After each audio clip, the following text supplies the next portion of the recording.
Well, I started when I was about 4 years of age. I was spoken to by a voice which, as a little baby boy, I didn't know the difference.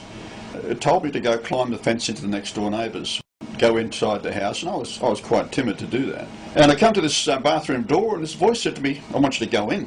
And when I go in there, there's this woman laying on the floor, and the voice said to me, "Now, behind the door in the corner is a little boy asleep. I want you to wake him up and step over the lady's legs, don't touch her, and take him outside. Then go tell your mother."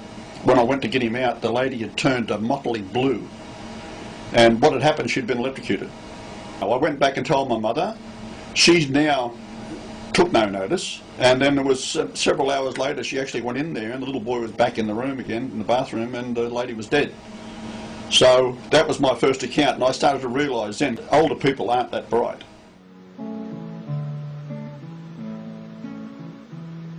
If God had a name, what would it be, and would you call it to his face?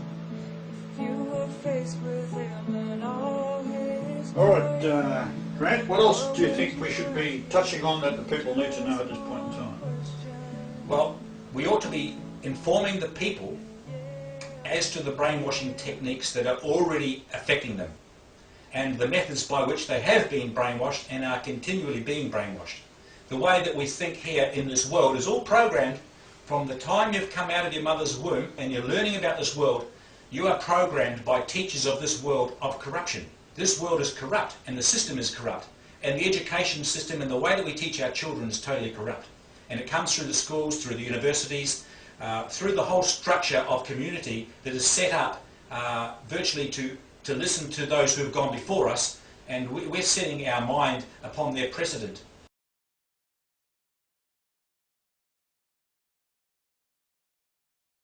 And going on the radio with Camilla Stove and Labrat.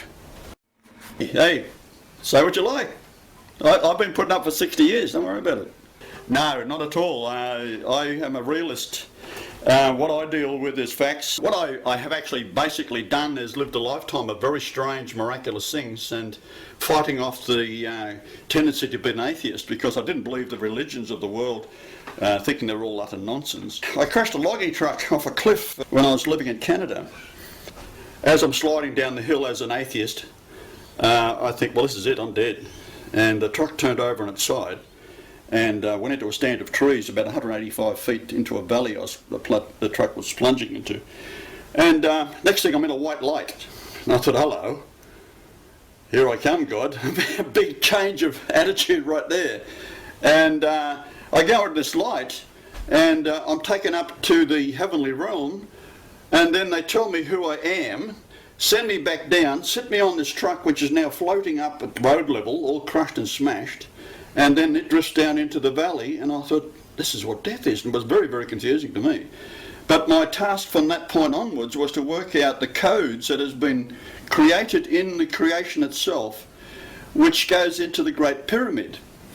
So when I finally do all the numbers, I had to translate the Bible, study Hebrew, Greek and Aramaic, and finally I went into the numbers of the earth, and with GPS equipment we're able to plot the location I'm living now, where I was born, etc.